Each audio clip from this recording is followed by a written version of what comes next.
বিসমিল্লাহির রহমানির রহিম। ঢাকা শহরে প্রচুর বৃষ্টি এবং আপনারা দেখতে পাচ্ছেন যে বৃষ্টিতে এত পরিমাণে পানি জমেছে রাস্তায়, মনে হচ্ছে যে সমুদ্রের ভিতর দিয়ে অতিক্রম করছি।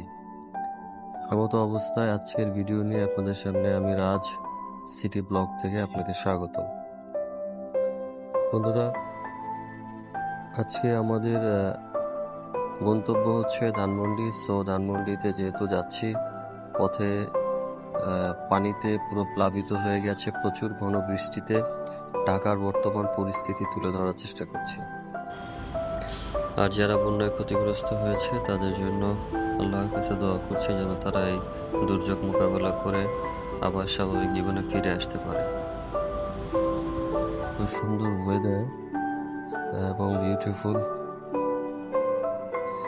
তো পুরো ভিডিওটা আমি আমার গাড়ির ক্যামেরা দিয়ে ক্যাপচার করছি এবং সেই ভিডিওটি আমি আপনাদের সঙ্গে শেয়ার করছি।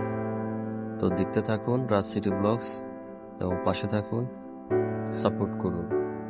তো যেতে যেতে অনেক কথা হবে। এই যে এখন দাঁড়িয়ে আছি, সামনে হয়তো গাড়ির যানজট লেগে গেছে, পানির মধ্যে দাঁড়িয়ে থাকতে হচ্ছে। কিছুক্ষণের মধ্যে এটি হয়তো ছেড়ে যাবে এবং আমি সামনের দিকে এগোতে পারবো। তো দেখা যাক এখানে কত সময় লাগে। হ্যাঁ, শুরু হয়েছে চলা। এই যে এখন চলছি।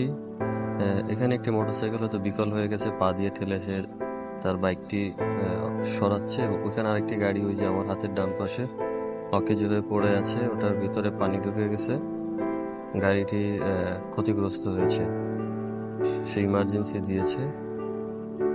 তো যাই হোক, পানির ভিতর থেকে বের হয়ে এখন মূল সড়কে। মূল সড়ক থেকে আমাদের যাত্রা ধানমন্ডিতে। তো ধানমন্ডির দিকে যাচ্ছি। সোজা যেয়ে হঠাৎ করে মনে হলো যে রাস্তা দিয়ে যাব না, এলিভেটেড এক্সপ্রেস ওয়ে দিয়ে যাব।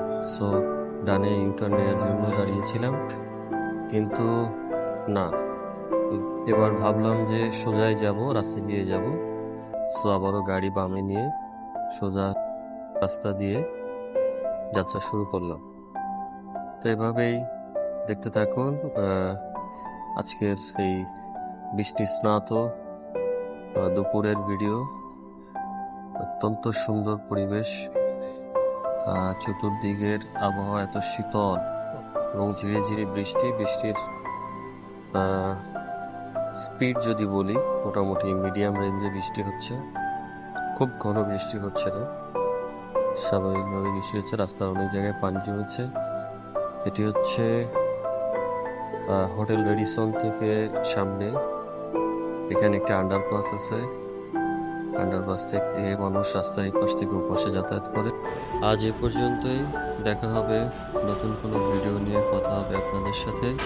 সকলে ভালো থাকবেন, বন্যায় ক্ষতিগ্রস্ত মানুষের পাশে থাকবেন। ধন্যবাদ।